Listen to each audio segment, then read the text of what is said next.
Hello students, in the previous lecture we were studying about types of chemical reaction, and in that we have studied about combination reaction, decomposition reaction and displacement reaction. Those who have not watched the previous lecture can go to the link given in the description.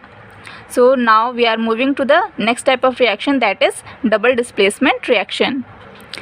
अब बात कर रहे हैं इसका, जैसे name हम सबसे पहले नेम ही देख के गैस करने की कोशिश कर रहे थे। लास्ट टाइम टर्न पे भी हमने यही किया था कि डबल डिस्प्लेसमेंट से क्या मतलब, हमें क्या मीनिंग पता चल रही है कि डबल डिस्प्लेसमेंट हो रहा है। जैसे डिस्प्लेसमेंट रिएक्शन जो हमने पढ़ी थी उसमें क्या हो रहा था, कि एक जो सिंगल एलिमेंट था, एक एलिमेंट था वो दूसरे एलिमेंट को डिस्प्लेस कर रहा था। जैसे यहाँ पे आयरन है, वो इस कॉपर को, जो सेकेंड एलिमेंट है दूसरे कंपाउंड में, उसमें से उसको डिस्प्लेस कर रहा था। तो यहाँ पे क्या कर रहा था, ये एक सिंगल जो एलिमेंट है वही डिस्प्लेस हो रहा था। लेकिन यहाँ डबल डिस्प्लेसमेंट में क्या है कि दो एलिमेंट्स है वो डिस्प्लेस हो रहे हैं। तो आप नेम से ये समझ सकते हैं कि डबल डिस्प्लेसमेंट, यहाँ पे एक सिंगल डिस्प्लेसमेंट हो रहा था तो सिंपल डिस्प्लेसमेंट रिएक्शन थी, और उसमें क्या हो रहा है, 2 टाइम्स डिस्प्लेसमेंट हो रहा है। तो कैसे हो रहा है, नाउ लेट अस सी।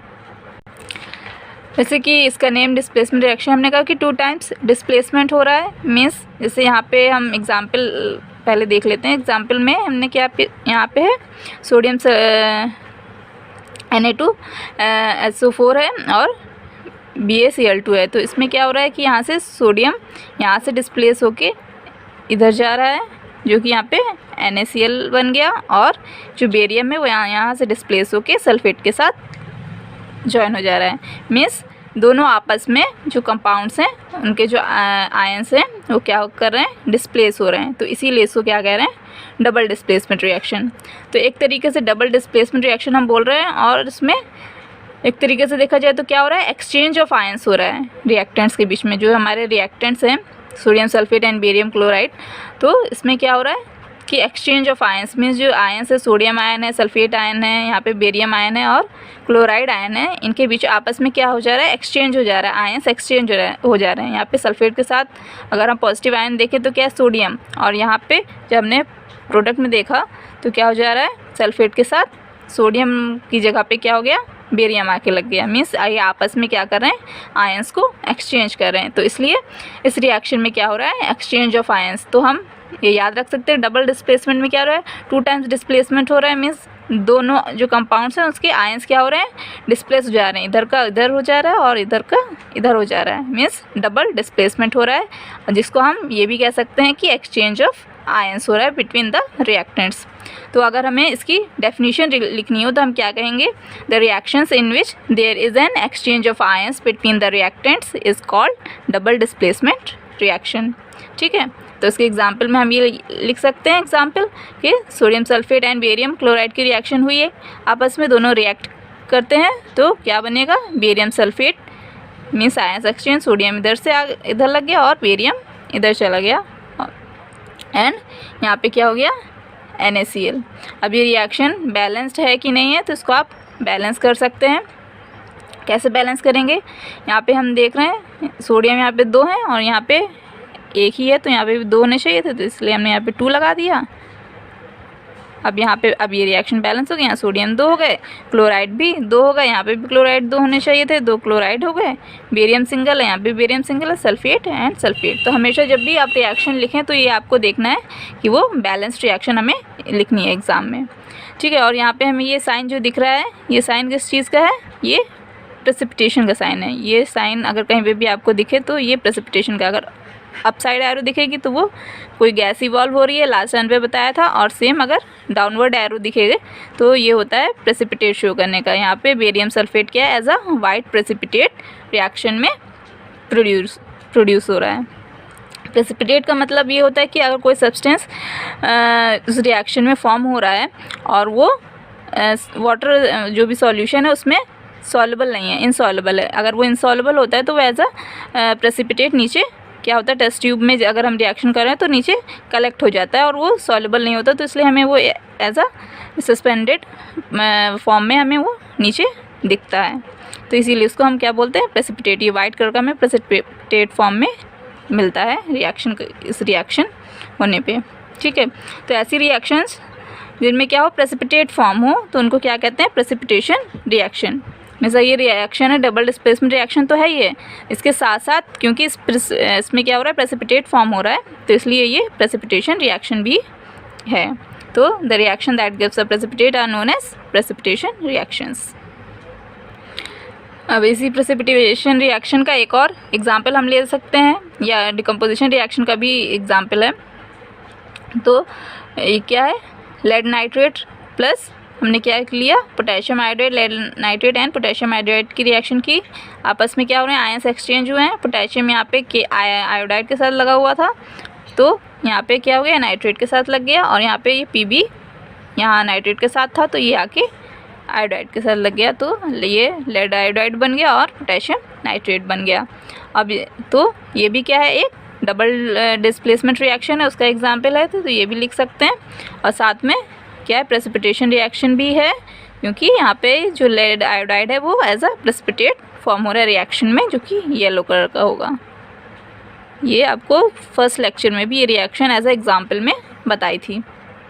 तो यहाँ पे वाइट प्रेसिपिटेट और यहाँ पे येलो कलर का प्रेसिपिटेट है। तो ये चीज़ आपको रिमेंबर, और ये बहुत इंपॉर्टेंट रिएक्शन है, ये एग्ज़ाम में कई बार अलग अलग डिफरेंट फॉर्म में पूछी जा सकती है। ऑक्सीडेशन रिडक्शन रिएक्शन क्या होते हैं, ये समझने से पहले हमें ये देखना होगा कि ऑक्सीडेशन और रिडक्शन होता क्या है। ऑक्सीडेशन का मतलब होता है एडिशन ऑफ ऑक्सीजन या फिर लॉस या रिमूवल ऑफ हाइड्रोजन, और रिडक्शन का मीनिंग होता है लॉस या removal of oxygen, means oxygen का रिमूवल हो रहा हो रिएक्शन में, या फिर एडिशन ऑफ हाइड्रोजन, ठीक है। तो इसको सिंपल याद ये रखिए कि ऑक्सीडेशन है, इसे याद रखिए ऑक्सीजन है, ओ से स्टार्ट हो रहा है, ओ मीन्स ऑक्सीजन ऐड हो रहा होगा।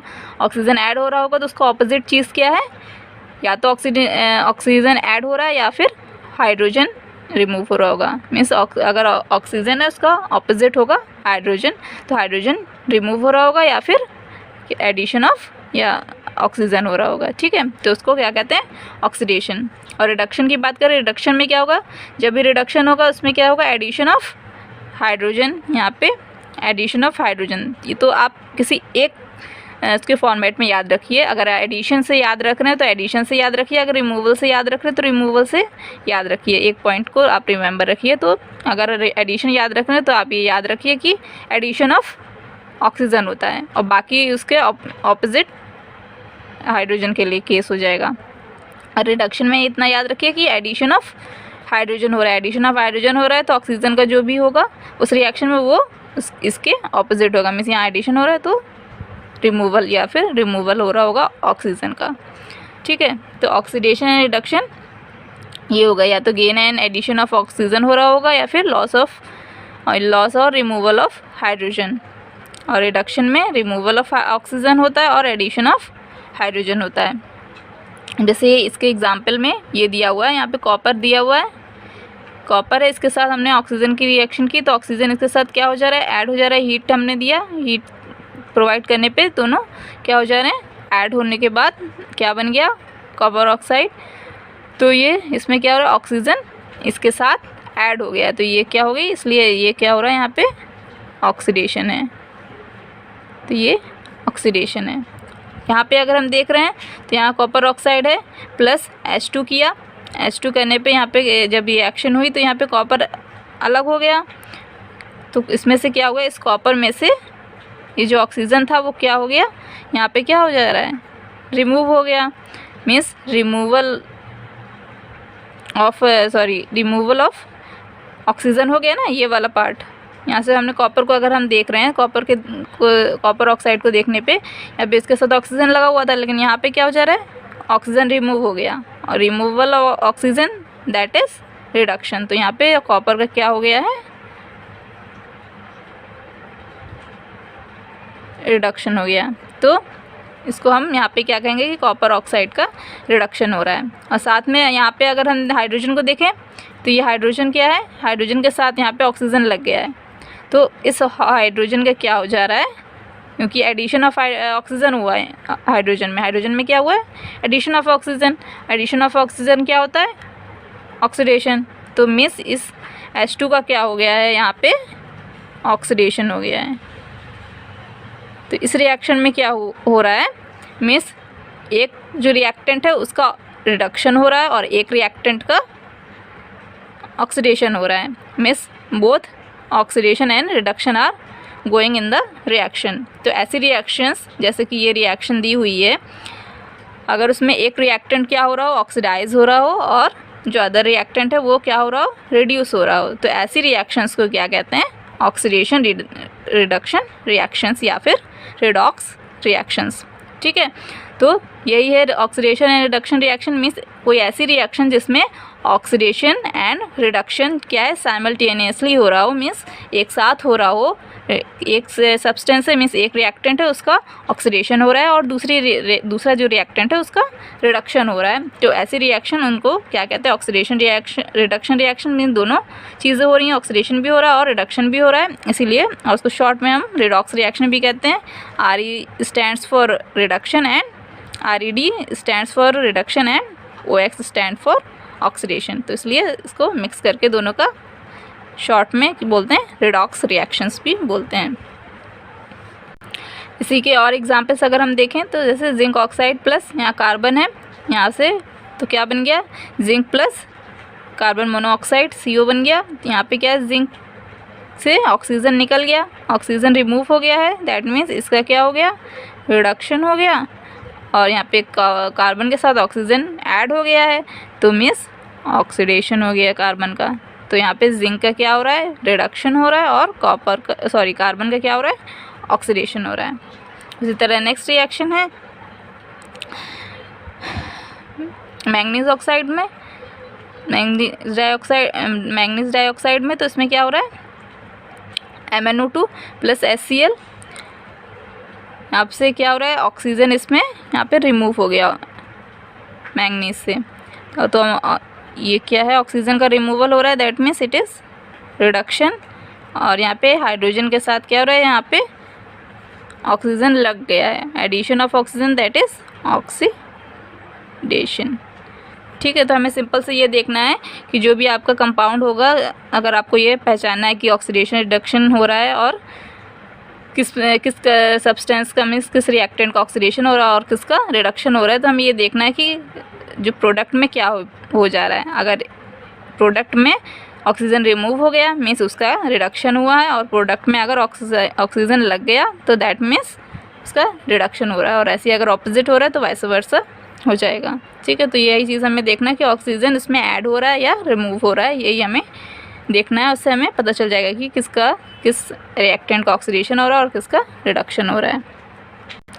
तो अब हमने पढ़ ली है कि टाइप्स ऑफ रिएक्शंस, जितनी टाइप्स ऑफ रिएक्शंस थी वो सब हम पढ़ चुके हैं। अब हमें देखना है कि जो नेक्स्ट टॉपिक है वो है effects of oxidation and reduction in daily life. Means oxidation और रिडक्शन जो रिएक्शंस अभी हमने पढ़ी, उनके जो डेली लाइफ में क्या इफ़ेक्ट हैं। मीन्स ऐसी कई सारी ऑक्सीडेशन एंड रिडक्शन रिएक्शंस होती हैं जो हमारी डेली लाइफ में होती हैं, और उनका इफ़ेक्ट क्या होता है हमारी लाइफ पे, वो हमें देखना है। तो यहाँ पे इसमें फर्स्ट पॉइंट है कोरिजन। कोरिजन क्या होता है, जैसे कि जो हम आयरन को देखते हैं कि आयरन के जो सब्सटेंसेस होते हैं उनमें क्या होता है, रस्ट लग जाता है, जंग लग जाता है, तो वो क्या है कोरिजन है, उसको क्या बोलते हैं, कोरिजन बोलते हैं। तो इसका कोरिजन के अगर एग्जांपल आपको कभी लिखना हो तो क्या क्या लिख सकते हैं, रस्टिंग ऑफ आयरन है, ब्लैक कोटिंग ऑन सिल्वर।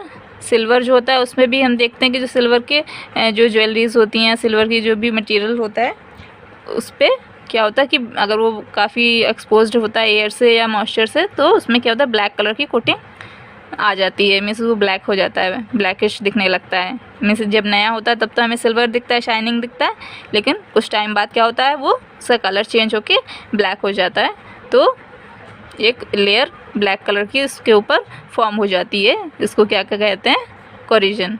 उसी तरीके से कॉपर, अगर कोई कॉपर मेटल है, उसकी कॉपर की बनी हुई कोई चीज़ है, उसके ऊपर क्या होता है, कोरिजन जब होता है तो ग्रीन कलर की कोटिंग आ जाती है, मीन्स एक ग्रीन कलर की लेयर उसके ऊपर फॉर्म हो जाती है। जैसे हम आयरन में देखते हैं, मीन्स आयरन के जब कोरिजन होता है तो उसमें क्या करते हैं, रेड कलर की या ब्राउन कलर की, ब्राउनिश टाइप की उसके ऊपर एक लेयर सी फॉर्म हो जाती है, जिसको हम रस्ट बोलते हैं, ये रस्ट बोलते हैं। तो उसी तरीके से सिल्वर का कोरिजन होता है तो ब्लैक कलर की कोटिंग आती है, कॉपर अगर होता है तो उसकी ग्रीन कलर की कोटिंग आती है। तो ऐसे जो यूजुअली जो मेटल्स होते हैं वो जब किसी मॉइस्चर के कांटेक्ट में या एसिड के कांटेक्ट में आते हैं तो क्या करते हैं, उनमें कोरिजन होता है, करोड हो जाते हैं। मीन्स उसमें क्या हो जाता है, रिएक्शन होती है एसिड की या मॉइस्चर की, उसके साथ वो रिएक्ट कर जाते हैं। जो भी मेटल्स हैं उनकी रिएक्शन हो जाती है।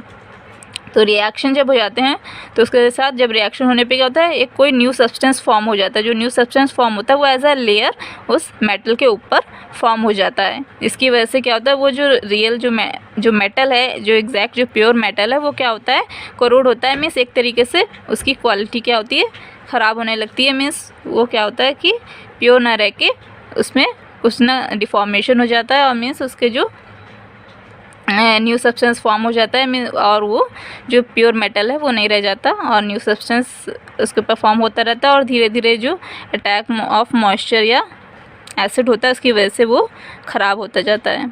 तो इसी वजह से जो आयरन होता है वो धीरे धीरे रस्टिंग से ख़राब हो जाता है। तो इसी तरीके से सिल्वर के मेटल्स होते हैं उन पर भी होता है, धीरे धीरे उसकी लेयर्स क्या होती है, धीरे धीरे एक एक लेयर फॉर्म होते होते वो ख़राब होने लगता है। तो ये किसकी वजह से होता है, एसिड या मॉइस्चर के अटैक की वजह से होता है और इसी को क्या कहते हैं, कोरिजन कहते हैं। और इस कोरिजन को से बचाने के लिए ही हम क्या करते हैं, आयरन के जो मटेरियल्स होते हैं उनके ऊपर क्या करते हैं हम लोग, या तो पेंट कर देते हैं या कोई वार्निश लगा के, या उसके ऊपर हम लोग ऐसे कोशिश करते हैं कि वो करोड़ ना हो। तो उसके लिए हम ऊपर से पेंट्स वगैरह करते हैं।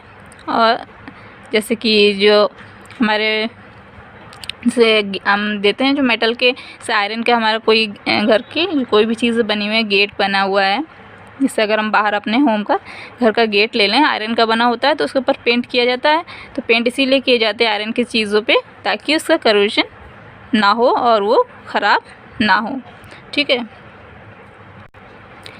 नेक्स्ट जो चीज़ है वो क्या है, रेंसिडिटी। रेंसिडिटी क्या होता है, कोरिजन तो हमने देख लिया कि मेटल्स होता है, मेटल्स के ऊपर अगर आयरन और एसिड और मॉइस्चर का अटैक होता है तो उसकी वजह से जो मेटल करोड होने लगता है, उस प्रोसेस को कोरिजन कहते हैं। उसी तरह रेंसिडिटी क्या है, रेंसिडिटी क्या होता है कि जो हमारे फूड मटेरियल्स होते हैं जिनमें फैट या ऑयल प्रेजेंट होता है तो उनमें कुछ टाइम बाद हम देखते हैं अगर उसको हम ऐसे ही खुला छोड़ देते हैं और वो एयर के कांटेक्ट में आते हैं तो क्या होता है, उनका टेस्ट और स्मेल क्या होता है, कुछ टाइम बाद ख़राब हो जाता है और उनका टेस्ट चेंज हो जाता है।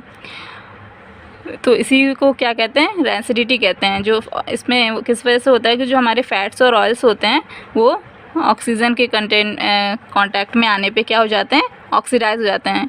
मीन्स एयर है, एयर में ऑक्सीजन प्रेजेंट है तो ऑक्सीजन के साथ जो फैट्स या ऑयल्स होते हैं उनकी रिएक्शन हो जाती है, मीन्स उनका ऑक्सीडेशन हो जाता है। और वो क्या उसकी वजह से ऑक्सीडेशन होने की वजह से क्या हो जाता है, उसका जो स्मेल एंड टेस्ट होता है वो चेंज हो जाता है। और स्मेल और चेंज टेस्ट हो जाता है, उसी वजह से हम कहते हैं कि क्या हो गया, ख़राब हो गया है। और इसको हम क्या कहते हैं, रेंसिडिटी कहते हैं। और इसी जो रेंसिडिटी को रोकने के लिए क्या किया जाता है कि एंटीऑक्सीडेंट्स जो होते हैं वो हमारे फूड्स में ऐड किए जाते हैं या फैट्स या ऑयल्स में भी ऐड किए जाते हैं। और अलग से जो भी हमारे जो पैक्ड आइटम्स होते हैं जो फ्राइड होते हैं, फैट ऑन ऑयल जिनमें यूज़ होता है उसमें एंटीऑक्सीडेंट्स ऐड किए जाते हैं। और इसीलिए उनको एडवाइस किया जाता है कि एयर टाइट कंटेनर्स में रखा जाए ताकि जो ऑक्सीजन के कांटेक्ट में ऐसे सब्सटेंसेस ना आ पाएँ, ताकि जो फैट और ऑयल उन फूड मटेरियल्स में प्रेजेंट है उनका ऑक्सीडेशन ना हो पाए। तो यही रीज़न है जो एयर टाइट कंटेनर में रखने के लिए कहा जाता है, क्योंकि अगर ऑक्सीजन के साथ रिएक्शन होने पे क्या हो जाता है कि वो उनका स्मेल एंड टेस्ट चेंज हो जाता है, मीन्स उनका ऑक्सीडेशन होने की वजह से वो ख़राब हो जाते हैं। इसीलिए जो चिप्स के जो पैकेट्स होते हैं उनमें भी क्या किया जाता है कि नाइट्रोजन गैस फ्लश की जाती है, इसको ऑक्सीडेशन को प्रिवेंट करने के लिए, कि मीन्स उसमें ऑक्सीडेशन का रिएक्शन ना हो, किसी भी तरीके से उस पैकेट के अंदर ऑक्सीजन ना रह गई हो। तो इसके लिए उसमें अलग से नाइट्रोजन गैस डाली जाती है ताकि उसमें से ऑक्सीजन रिमूव हो और जो पिग चिप्स पैकेट्स हैं वो लॉन्गर टाइम के लिए यूज़ हो सके और वो ख़राब ना हो। Now the first chapter 1 is complete, all the topics are covered and you can ask your queries in the comment section. Now we are moving to the few questions that are asked in the examinations. अब हमने chapter तो पढ़ लिया, अब बात आती है कि क्वेश्चन कैसे आते हैं और उनको क्वेश्चन को हमें सॉल्व करना होगा। तो हम क्वेश्चंस कैसे सॉल्व करेंगे, क्योंकि मेन प्रॉब्लम यही आती है स्टूडेंट्स को कि हम पढ़ तो लेते हैं, पूरे टॉपिक्स पढ़ लेते हैं, लेकिन जब क्वेश्चंस हमारे सामने आते हैं तो हम उनको सॉल्व नहीं कर पाते हैं। तो क्वेश्चन कैसे सॉल्व करना है वो देखते हैं। तो पहला यहाँ पे जो हमने यहाँ पे क्वेश्चन लिया हुआ है वो इसी ईयर का क्वेश्चन है। अभी जो मार्च में एग्ज़ाम हुआ है बोर्ड एग्ज़ाम, उसमें ये क्वेश्चन आया हुआ है। तो अभी के जो एग्ज़ाम में बिल्कुल लेटेस्ट आपका क्वेश्चन है, उसमें ये पूछा गया है इसी चैप्टर से जो क्वेश्चन आए हुए हैं। ये क्वेश्चन है first question and this second question is from this chapter only. So the first question is identify the type of each of the following reactions stating reason for your answers। Means आपको ये reactions दी हुई हैं, उसमें पूछा गया है कि ये कौन से टाइप ऑफ रिएक्शन है, ये आपको आइडेंटिफाई करना है कि किस टाइप की रिएक्शन है और साथ में रीज़न भी बताना है कि ये रिएक्शन अगर इस टाइप की है तो वो क्यों है। तो इसमें हम अगर देख रहे हैं फर्स्ट रिएक्शन, ठीक है, तो आपने फर्स्ट रिएक्शन देखी। यहाँ पे क्या है, Fe2O3 plus 2Al equals to Al2O3 plus Fe plus heat. हाँ, अब हम इसमें यहाँ पे पहले हमें आइडेंटिफाई करने की कोशिश करनी है कि किस टाइप ऑफ की ये रिएक्शन है। तो आप सबसे पहले ये देखिए, यहाँ पे एक तरीके से आप देख रहे हैं कि तो आप इसको जब देखेंगे तो यहाँ पे ऑक्सीजन क्या है, यहाँ पे आयरन के साथ लगी हुई है, यहाँ पे क्या है एल्यूमिनियम के साथ लगी हुई है।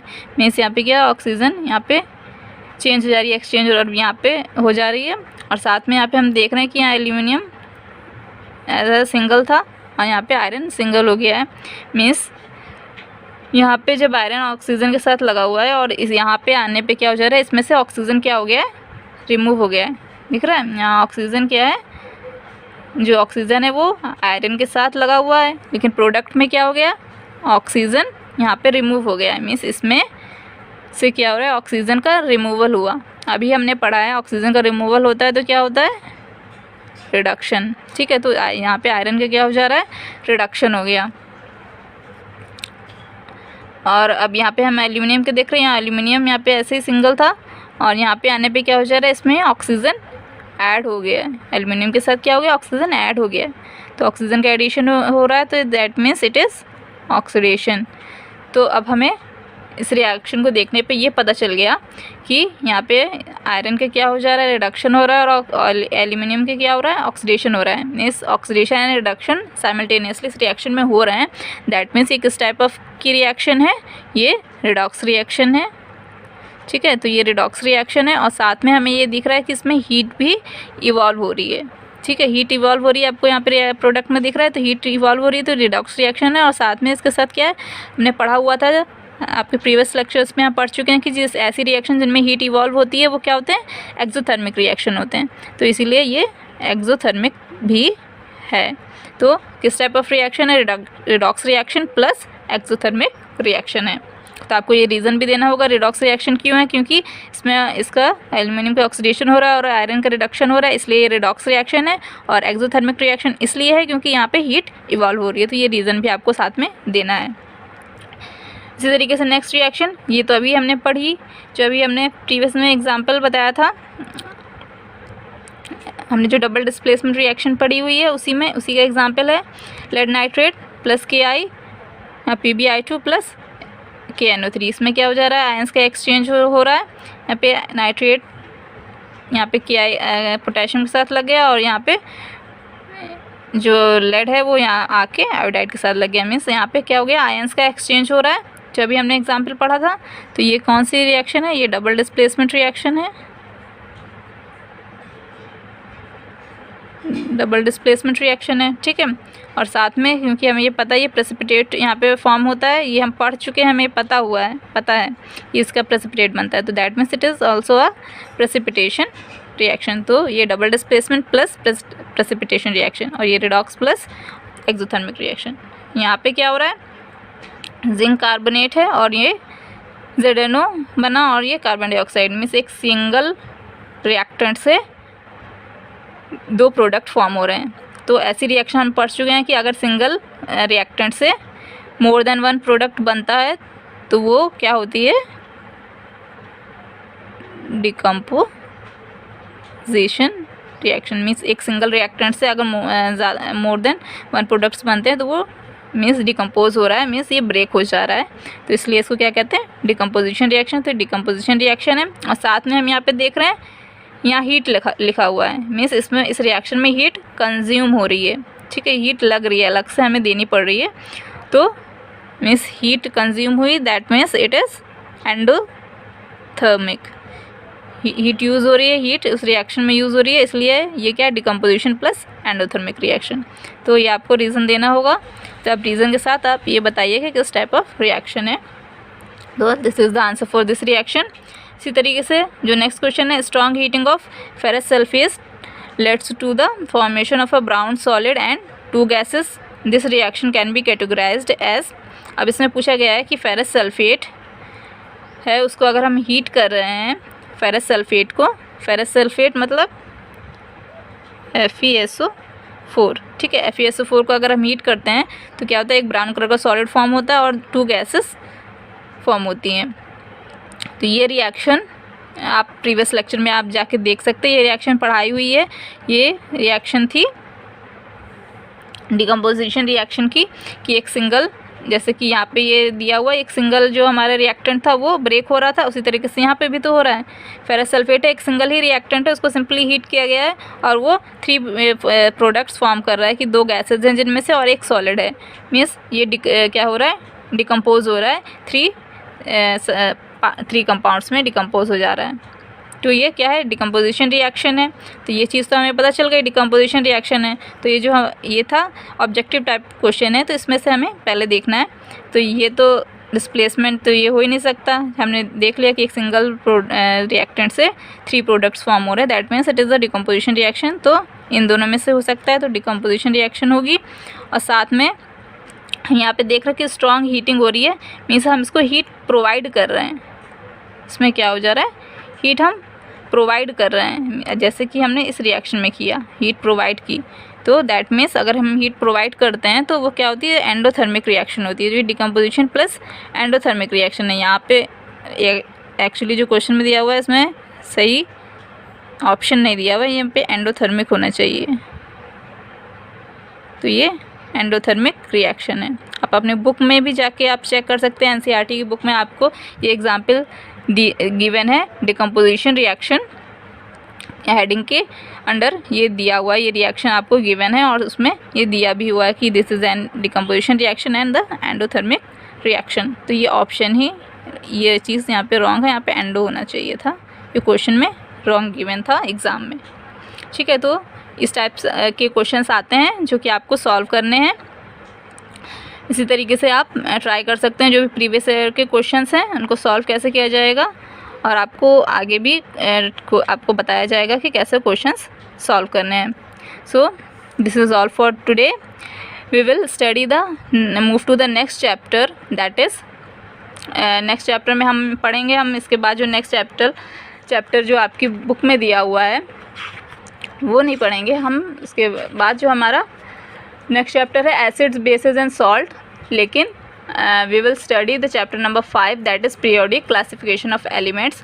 क्योंकि आपको पहले एलिमेंट्स के बारे में पता होना चाहिए कि क्या क्या एलिमेंट्स होते हैं, क्योंकि यहाँ पे हमने इतने सारे रिएक्शंस पढ़ी, इतने सारे हमने एलिमेंट्स पढ़े हैं, लेकिन उनके बारे में हमें नहीं पता है कि यहाँ पीरियोडिक टेबल में उसका क्या मतलब कहाँ पे उसकी प्लेस है और उसका नेचर कैसा है। तो पहले तो हमें एलिमेंट्स के बारे में पता होना चाहिए, तो इसलिए हम पहले स्टार्ट करेंगे periodic classification of elements chapter जो है वो पढ़ेंगे, जिसमें हम पीरियोडिक टेबल पढ़ेंगे, और उसके बाद हम बाकी के चैप्टर्स पढ़ेंगे, ताकि आपको बाकी के जो जिनमें जो कॉम्प्लेक्स रिएक्शंस जो आएंगी उसको समझने में ईजी रहे। So we will in the next we will study periodic classification of elements. So you can drop your queries in the comment section, whatever you want to ask. And now the class is over. Thank you.